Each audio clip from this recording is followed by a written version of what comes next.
অবশেষে বাতিল হতে যাচ্ছে শিক্ষক নিয়োগ পরীক্ষা। চারদিকে এইরকমই কথা শোনা যাচ্ছে। গত ৯ তারিখে প্রাথমিক বিদ্যালয়ে সহকারী শিক্ষক নিয়োগ পরীক্ষা অনুষ্ঠিত হয়। সেই পরীক্ষার স্বচ্ছতাকে ঘিরে অনেক কথা উঠে এসেছে। তার প্রেক্ষিতে এখন একটাই প্রশ্ন, শিক্ষক নিয়োগ পরীক্ষা বাতিল হবে কি? আজকের এই ভিডিওতে আমি আপনাদের সামনে এই সত্যতাই তুলে ধরব। তো যারা এই চ্যানেলে নতুন তারা চ্যানেলটি অবশ্যই সাবস্ক্রাইব করবেন। আর ভিডিওটি যদি ভালো লাগে তাহলে অবশ্যই লাইক দিবেন। আর এই তথ্যটি আপনার বন্ধুদের সাথে অবশ্যই শেয়ার করতে ভুলবেন না। তাহলে চলুন এই কথার সত্যতা কতটুক এটাই এখন আমি আপনাদের সামনে তুলে ধরছি।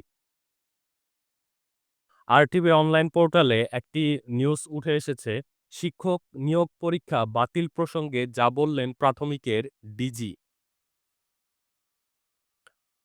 প্রশ্নপত্র ফাঁসসহ নানা অভিযোগে সরকারি প্রাথমিক বিদ্যালয়ে সহকারী শিক্ষক নিয়োগ পরীক্ষা বাতিলের দাবিতে বিক্ষোভ সমাবেশ করেছেন একদল নিয়োগ প্রত্যাশী।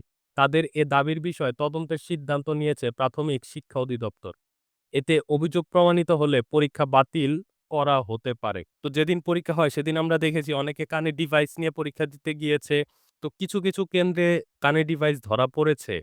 অনেক কেন্দ্রে হয়তো ডিভাইস ধরা পড়েনি বা হয়তো তারা নিয়ে যায়নি। এখানে কিন্তু একটা মধ্যম প্রশ্ন থেকে যাচ্ছে এবং অন্যদিকে প্রশ্ন ফাঁস যে হয়নি এরও কিন্তু নিশ্চয়তা কেউ দিতে পারছে না। এজন্য এখানে ডিজি বলেছেন এতে অভিযোগ প্রমাণিত হলে পরীক্ষা বাতিল হতে পারে। তার মানে পরীক্ষা কিন্তু বাতিল হওয়ার সম্ভাবনা বেশ অনেকটাই। রোববার ১১ জানুয়ারি প্রাথমিক শিক্ষা অধিদপ্তরের মহাপরিচালক ডিজি আবু নূর মোহাম্মদ শামসুজ্জামান গণমাধ্যমকে এ তথ্যই জানিয়েছেন। তিনি বলেন, পরীক্ষা শুরুর আগ পর্যন্ত বিভিন্ন গোয়েন্দা সংস্থা ও জেলা প্রশাসকের পক্ষ থেকে যেসব প্রশ্ন উদ্ধার করা হয়েছিল, সেগুলোর সঙ্গে আমাদের প্রশ্নের কোনো মিল ছিল না। তবে প্রশ্ন ফাঁসের চেষ্টা হয়েছে এটা অস্বীকার করা যায় না। তো এত বড় একটা পরীক্ষা এবং বাংলাদেশের ইতিহাসে এটাই হচ্ছে সবথেকে বড় একটা পরীক্ষা এবং এই পরীক্ষাকে কেন্দ্র করেই প্রশ্ন ফাঁসের একটা গুঞ্জন উঠেছে যেটা কেউই অস্বীকার করতে পারছে না। ডিজিটাল ডিভাইসের মাধ্যমে পরীক্ষায় নকলের চেষ্টা হয়েছে জানিয়ে প্রাথমিকের ডিজি বলেন, তবে এটি প্রশ্ন ফাঁস নয়। এই নকলের দায় ২০৭ জনকে বহিষ্কার করা হয়েছে। অনেক জায়গায় মামলা হয়েছে। অভিযুক্তদের বিভিন্ন মেয়াদে সাজা দেওয়া হয়েছে। পরীক্ষা বাতিলের দাবি প্রসঙ্গে শামসুজ্জামান বলেন, চাকরি প্রার্থী আমাদের কাছে পরীক্ষা বাতিলের দাবি জানিয়েছেন। আমরা তাদের দাবির প্রতি সম্মান জানিয়ে বিষয়টি তদন্ত করার সিদ্ধান্ত নিয়েছি। তদন্ত অভিযোগ প্রমাণিত হলে পরীক্ষা বাতিল করা হবে। এর আগেও ২টি পরীক্ষা বাতিল করা হয়েছে। আন্দোলনকারীদের দাবিগুলো হচ্ছে, সহকারী শিক্ষক নিয়োগ পরীক্ষা বাতিল করে দ্রুত পরীক্ষা নিতে হবে। সকল চাকরি পরীক্ষা ঢাকায় নিতে হবে এবং প্রতি কেন্দ্রে ডিভাইস চেকার ও নেটওয়ার্ক জ্যামার রাখতে হবে। আসলে সবগুলো পরীক্ষা আসলে এত বড় একটা পরীক্ষা ঢাকায় নিয়ে জায়গা দেওয়া আসলে খুবই টাফ। কারণ এখানে লাখ চাকরি প্রত্যাশী এখানে আবেদন করেছে। এটা আসলে কতটা যথাযথ হবে এটা আমার জানা নেই। স্বতন্ত্র কমিটি গঠন করতে হবে এবং এর আওতায় সকল পরীক্ষা নিতে হবে। একই দিনে একই সময়ে একাধিক পরীক্ষা নেওয়া যাবে না। এবার যেটা দেখা গেছে যে একই সময়ে ৩৫ টা পরীক্ষা নেওয়া হইছে এবং অন্যদিকে সাবেক প্রধানমন্ত্রী শেখ হাসিনার আমলে একসাথে ১৮ টি পরীক্ষা নেওয়া হইছে। তো যারা চাকরি প্রত্যাশী তারা একসময়ে বেশ অনেকগুলো জায়গায় এপ্লাই করে থাকে।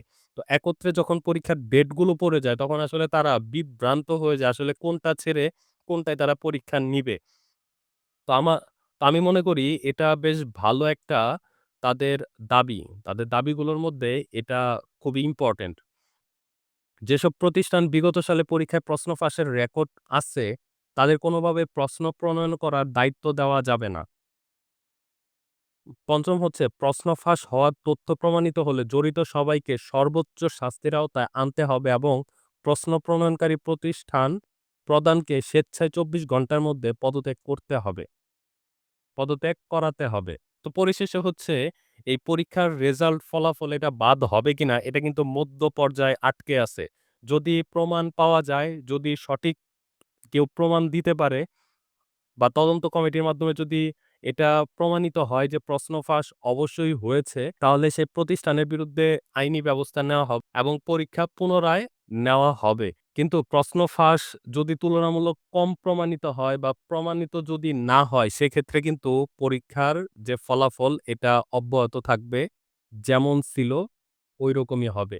তো তো এই ছিল আজকের ভিডিওটি যদি ভালো লাগে তাহলে অবশ্যই লাইক দিতে ভুলবেন না। চ্যানেলে নতুন হলে অবশ্যই একটি সাবস্ক্রাইব করে দিবেন।